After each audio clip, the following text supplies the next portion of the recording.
لیکن جب بات صحابہ کی آئے گی اس کے لیے ہم ہر اس مکس تاریخ کو نہیں مانتے جو پیغمبر کے کسی بھی صحابی کی تنقیص کرے۔ ہم اس تاریخ کو مانیں گے جو تاریخ صحابہ کے پیچھے ہاتھ باندھ کر کھڑی ہو۔ تاریخ ہے، تاریخ کا کوئی کنارہ نہیں ہوتا۔ ہم صحابہ کرام کی عزت کو، عظمت کو، مقام کو دیکھیں گے اللہ کے قرآن سے اور نبی کے فرمان سے۔ اس سے ہٹ کر ہم کسی بات کو سننے کے لیے تیار ہو نہیں۔ آپ صحابہ کرام کی تاریخ کو دیکھیں گے، سب سے پہلے آپ نے اللہ کا قرآن دیکھنا ہے۔ اللہ نے قرآن میں ان کے حوالے سے کیا کہا ہے، پیغمبر پاک صلی اللہ علیہ وسلم کے فرمان کو دیکھیں گے کہ آقا نے اس مقدس جماعت کی عزت اور عظمت کیا بیان کی۔ تاریخ کے پیچھے ہم نہیں جائیں گے، لنگڑی لولی تاریخ جس کا کوئی کنارہ نہ ہو، وہ صحابہ کی جیبوں کی تلاشی لیتی پھرتی ہو، اور آپ اس تاریخ کو لے کر مزے سے اس تاریخ کو پڑھیں گے، پھر آپ کسی نتیجے پر نہیں پہنچ سکیں گے۔ جب بات صحابہ کی آئے گی تو اس کے لیے ہم ہر اس مکس تاریخ کو نہیں مانتے جو پیغمبر کے کسی بھی صحابی کی تنقیص کرے۔ ہم اس تاریخ کو مانیں گے کہ جو تاریخ صحابہ کے پیچھے ہاتھ باندھ کر کھڑی ہو۔ بات سمجھ آ رہی ہے آپ کو؟ تاریخ ہے، تاریخ کا کوئی کنارہ نہیں ہوتا۔ ہم صحابہ کرام کی عزت کو، عظمت کو، مقام کو دیکھیں گے اللہ کے قرآن سے اور نبی کے فرمان سے۔ اس سے ہٹ کر ہم کسی بات کو سننے کے لیے تیار ہو نہیں۔ آپ صحابہ کرام کی تاریخ کو دیکھیں گے، سب سے پہلے آپ نے اللہ کا قرآن دیکھنا ہے کہ اللہ نے قرآن میں ان کے حوالے سے کیا کہا ہے۔ پیغمبر پاک صلی اللہ علیہ وسلم کے فرمان کو دیکھیں گے کہ آقا نے اس مقدس جماعت کی عزت اور عظمت کیا بیان کی۔ یہ چیزیں دیکھنے کی۔ تاریخ کے پیچھے ہم نہیں جائیں گے، لنگڑی لولی تاریخ جس کا کوئی کنارہ نہ ہو، وہ صحابہ کی جیبوں کی تلاشی لیتی پھرتی ہو، اور آپ اس تاریخ کو لے کر مزے سے اس تاریخ کو پڑھیں گے، پھر آپ کسی نتیجے پر نہیں پہنچ سکیں گے، آپ کوئی فیصلہ نہیں کر سکیں گے۔ پردہ اس طرح ڈالا گیا ہے کہ صحابہ کرام میں سے بہت ساری شخصیات جن کی حقیقتوں کو مسخ کرنے کی کوشش کی گئی، اور ہم الحمدللہ اہل سنت والجماعت سے تعلق رکھتے ہیں۔ ہمارا اور ہمارے اکابر کا وتیرہ ہے کہ ہم کسی صحابی کی تنقیص نہیں کرتے، کسی صحابی کی برائی نہیں کرتے، ہم سب صحابہ کی عزت کرتے ہیں اور ایمان اور عقیدہ رکھتے ہیں کہ پیغمبر کے سارے صحابہ مومنوں کے ایمان کے لیے بنیاد اور معیار۔ بات آ رہی ہے سمجھ میں؟ جب یہ اصولی کچھ باتیں آپ کے ذہن میں ہوں گی، آپ کو منکر صحابہ اپنے عقیدے اور راستے سے نہیں ہٹا سکے۔ کسی کا عقیدہ ہے اپنی جگہ، ہمیں اس سے غرض نہیں ہے، لیکن جب بات صحابہ کی آئے گی تو دفاع کے لیے مومن اور مسلمان میدان میں آئے گا، اس لیے کہ یہ قرآن کا فیصلہ ہے۔ سیدنا امیر معاویہ رضی اللہ تعالیٰ عنہ، یہ کس شخصیت کا نام ہے؟ آپ کی توجہ ہے؟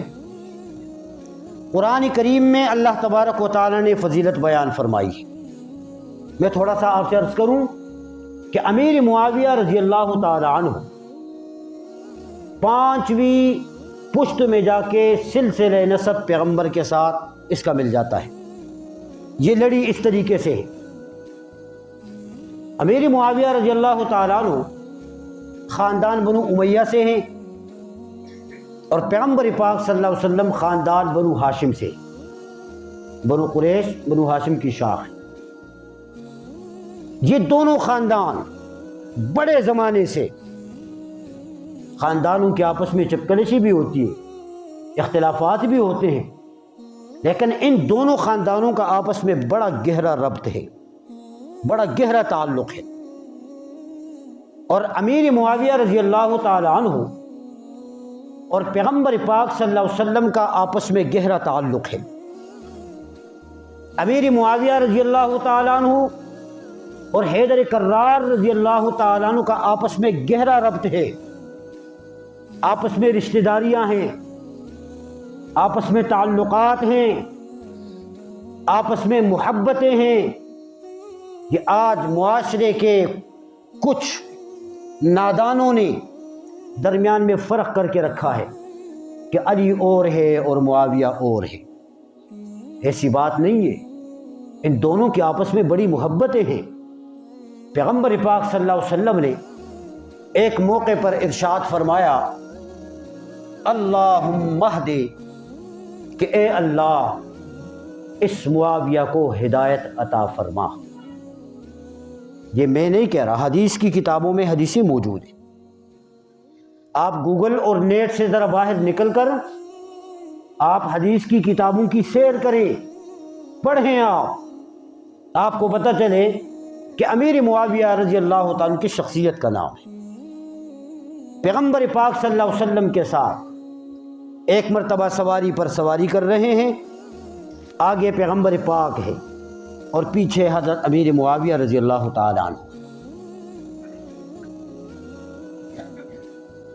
امیر معاویہ رضی اللہ تعالیٰ عنہ کا سینہ پیغمبر پاک کی پیٹھ مبارک کے ساتھ ایسا لگا، مل گیا۔ آقا نے پوچھا، معاویہ تیرے جسم کا کون سا حصہ میری پیٹھ کے ساتھ لگ رہا ہے؟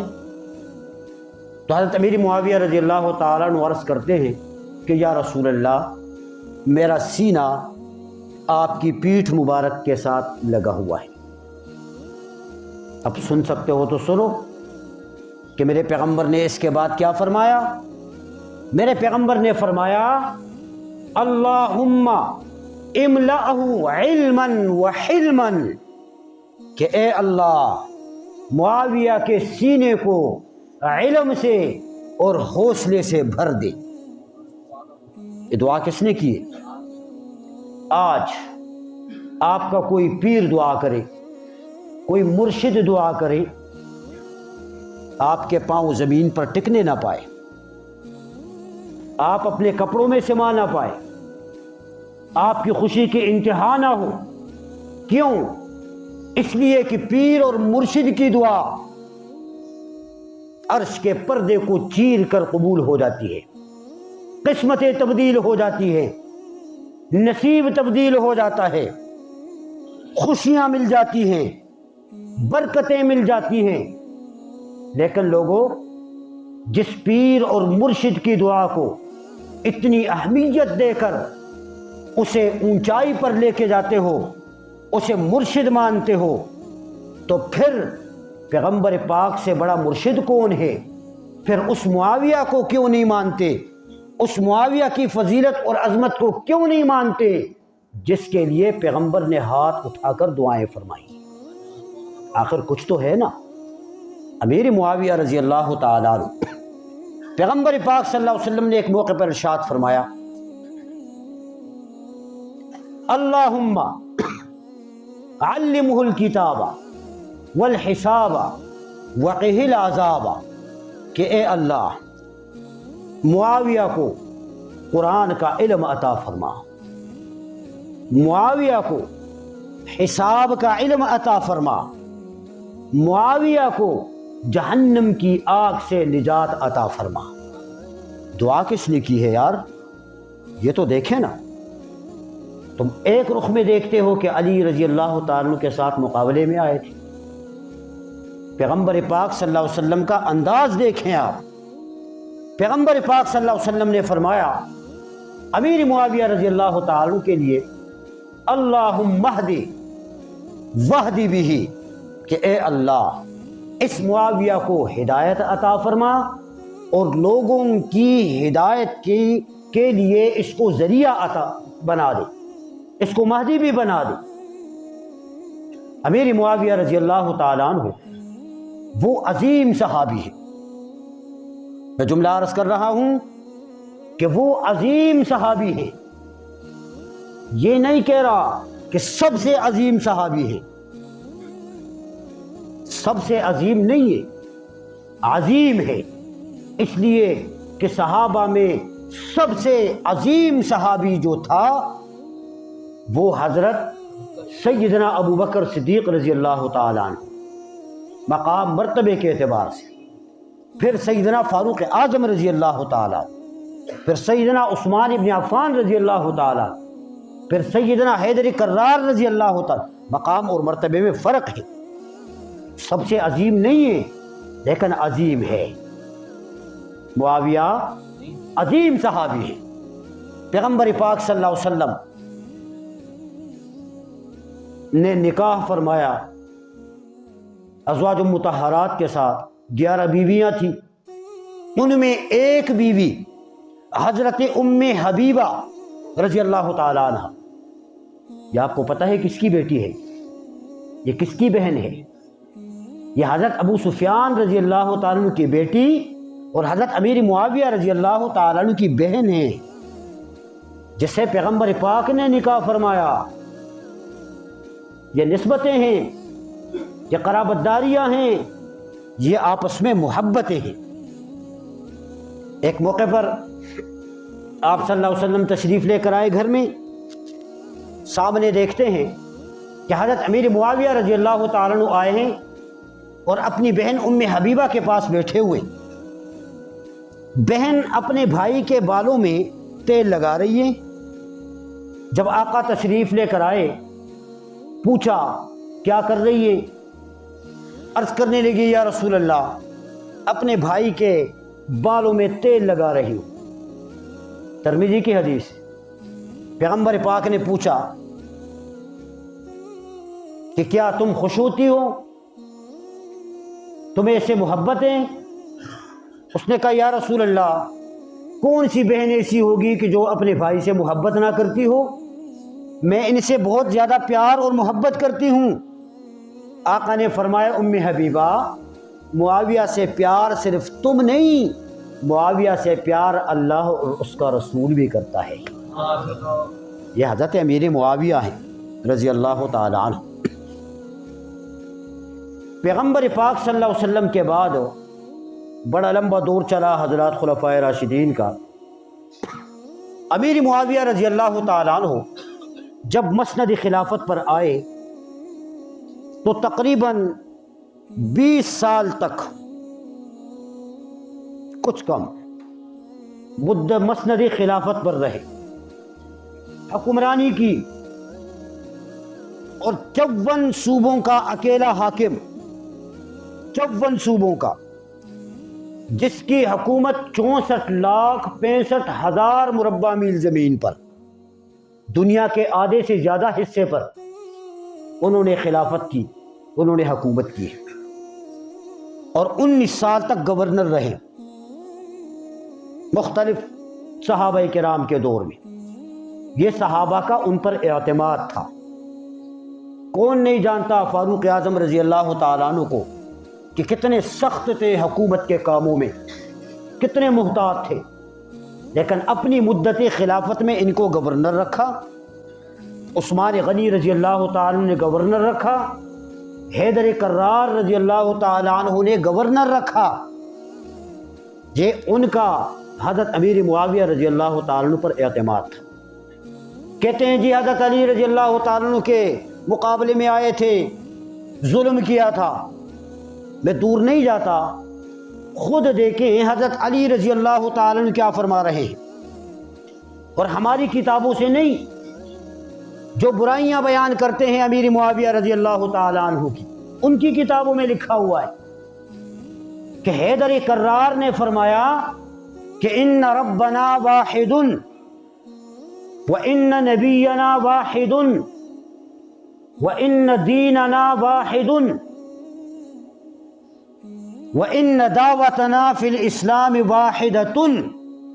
کہا کہ ہمارا رب ایک ہے، ہمارا نبی ایک ہے، ہماری کتاب ایک ہے، ہماری دعوت ایک ہے۔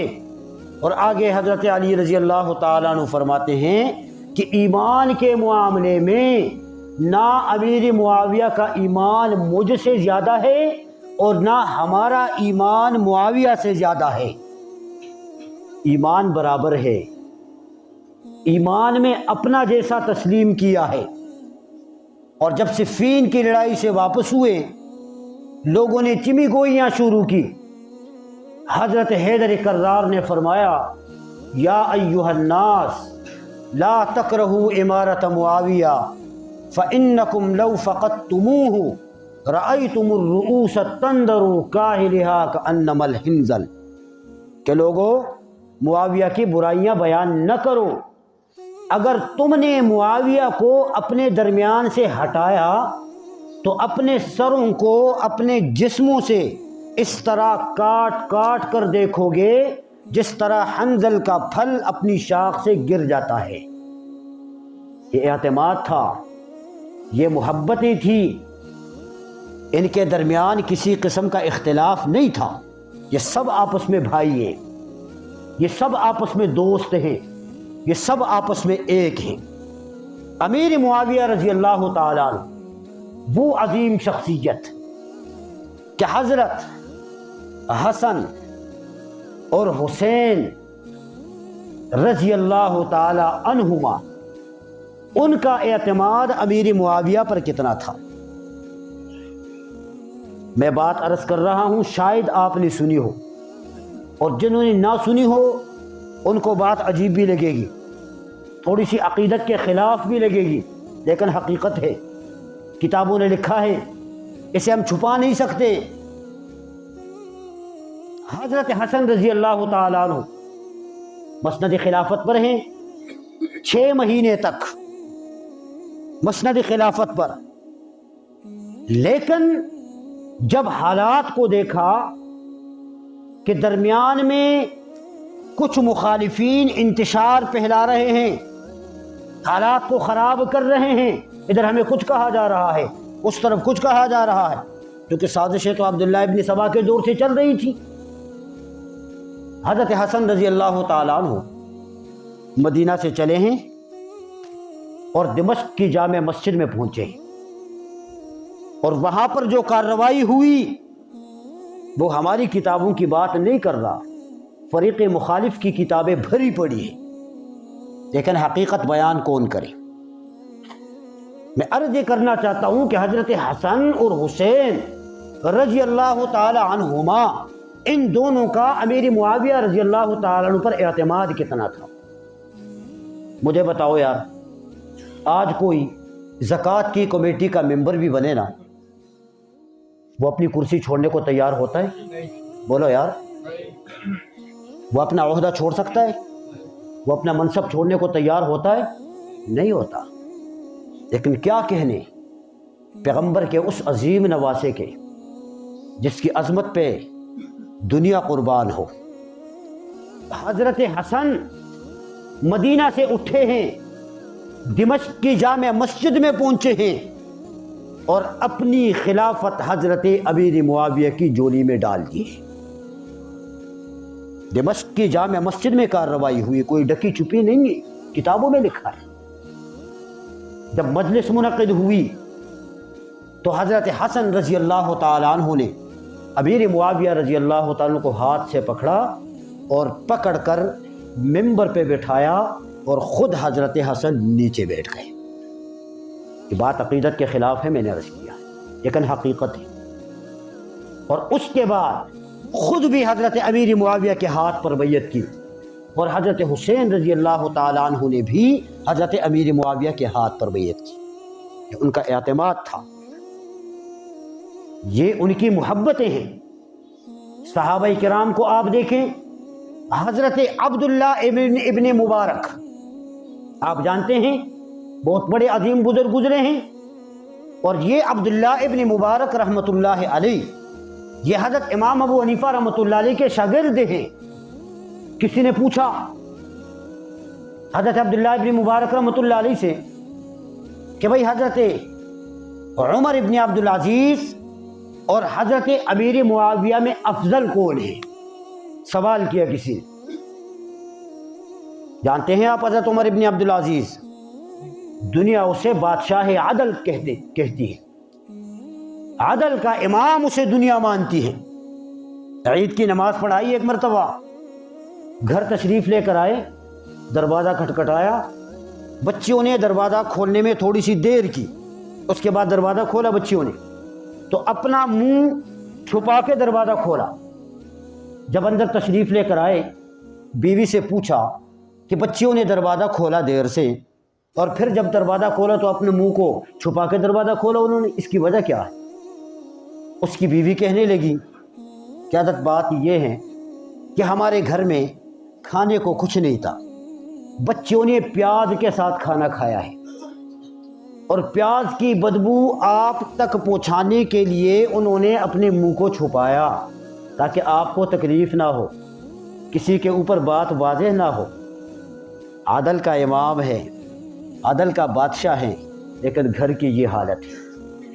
حضرت عبداللہ ابن مبارک رحمۃ اللہ علیہ نے فرمایا تراب فی انف معاویہ، تراب فی انف فرس معاویہ افضل من عمر ابن عبد العزیز، کہ تم امیر معاویہ کا تقابل چاہتے ہو حضرت عمر ابن عبد العزیز کے ساتھ، لیکن یاد رکھو کہ جہاد کے میدان میں جس گھوڑے پر امیر معاویہ سوار ہوں اور اس گھوڑے کے پاؤں سے جو غبار اٹھے اور وہ غبار اس گھوڑے کی ناک کے نتنوں میں پہنچے، عمر ابن عبد العزیز اس غبار کا مقابلہ نہیں کر سکتا۔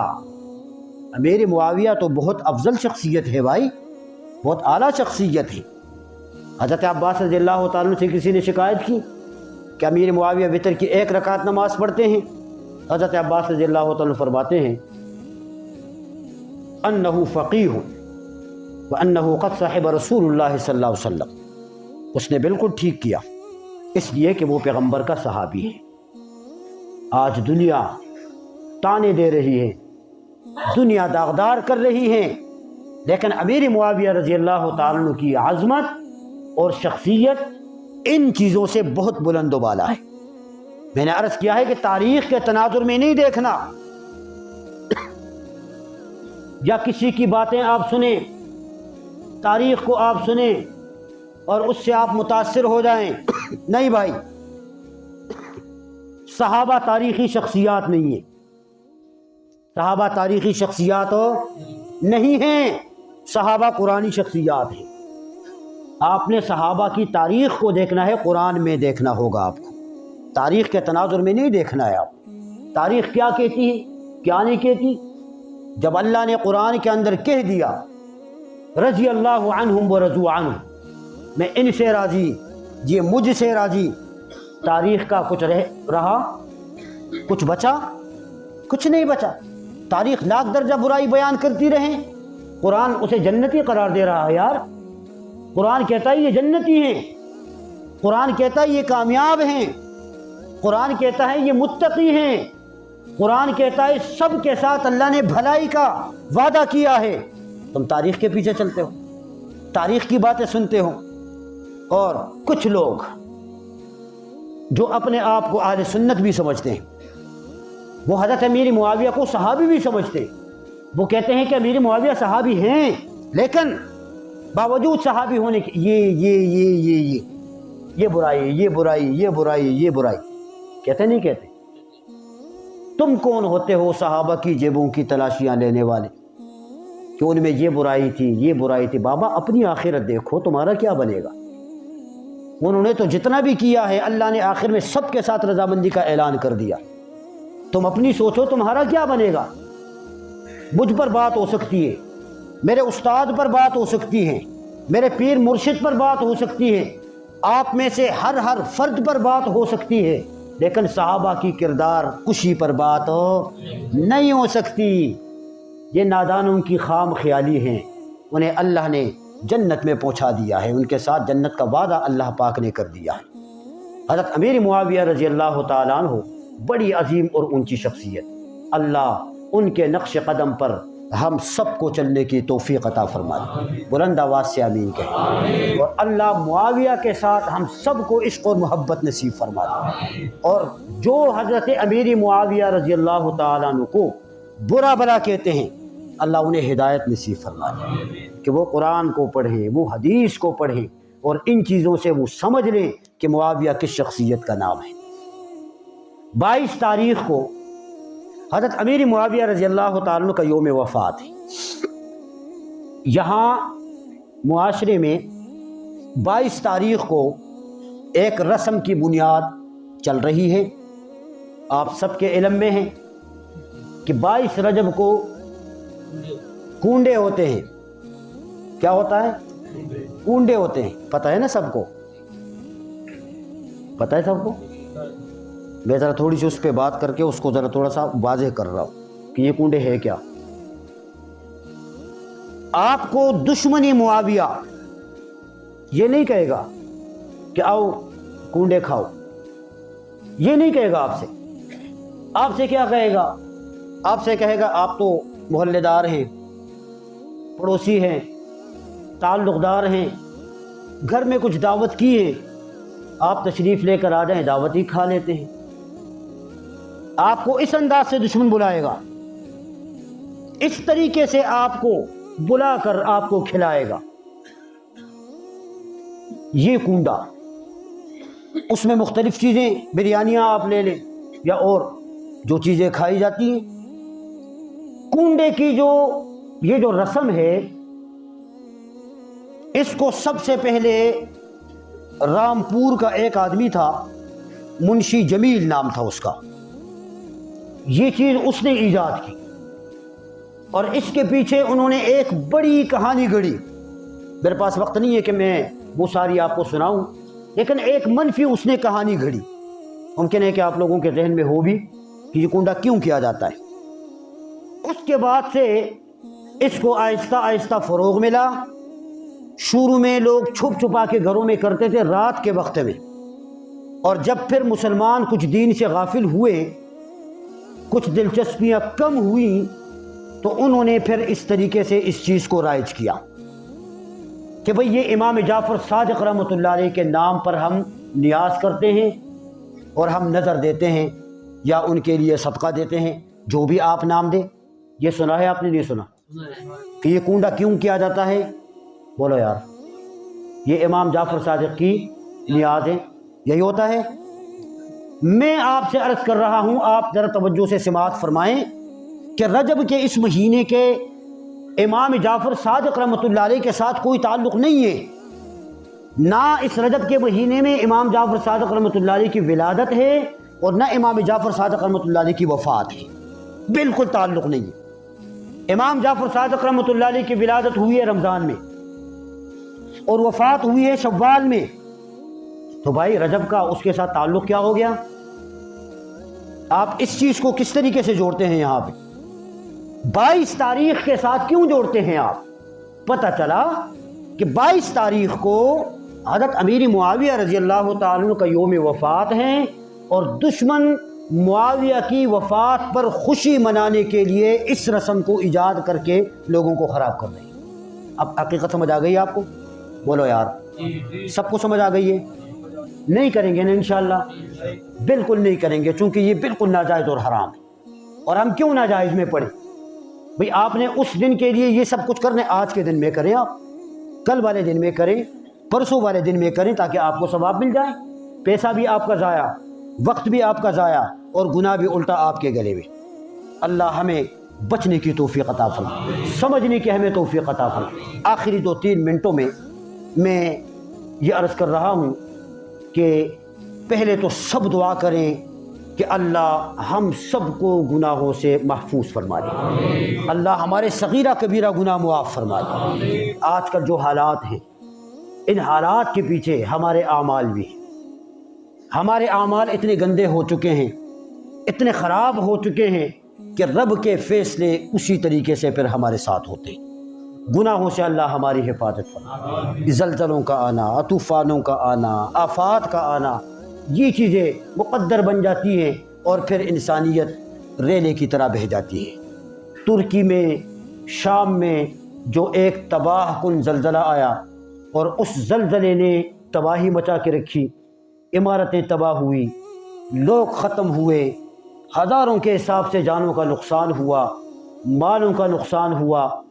سب دعا فرمائیں کہ اللہ تبارک و تعالی اس آفت میں جتنے لوگ مرے ہیں اللہ جو مسلمان ہے سب کی مغفرت فرما دے، ان کے درجات کو اللہ پاک بلند فرما دے، جو زخمی ہیں اللہ روح بصحت کر دے، ان کو جلدی صحت یابی عطا فرمائے، اور جن کے جتنے نقصانات ہوئے ہیں اللہ اس نقصان کے لیے اسباب پیدا فرما دے۔ ساری دنیا ان کے ساتھ جو ہے وہ امداد کر رہی ہیں، اللہ سب کو توفیق دے ہم سب کو کہ ایسے مشکل وقت میں ہم انسانیت کے کام آ سکیں، لیکن اس کے لیے ضروری یہ ہے کہ ہم بھی اپنے اپنے اعمال کی طرف توجہ کریں۔ آج یہ وقت زمین کے کسی اور خطے پر ہے، کسی بھی وقت ہماری طرف یہ حکم آ سکتا ہے، لیکن اللہ اس مشکل اور مصیبت کی گھڑی سے ہم سب کی حفاظت فرما دے۔ سوشل میڈیا کے اوپر آپ نے دیکھا ہوگا بحث چل رہی ہے، بھئی جو غیبدان ہیں وہ بیٹھے ہوئے ہیں کہ 72 گھنٹوں میں، 3 دنوں میں، 2 دنوں میں، پتہ نہیں یہ خبریں ان کے پاس کہاں سے آتی ہیں کہ بھی اللہ کی طرف سے کوئی اس طریقے سے ان کو آ جاتی ہیں خبریں کہ بھئی کیا ہوگا، پاکستان کے اندر بھی زلزلہ آئے گا۔ یہ منفی قسم کی افواہیں ہیں، ان افواہوں پر کان دھرنے کی ضرورت نہیں ہے، اس کی کوئی حقیقت نہیں ہے۔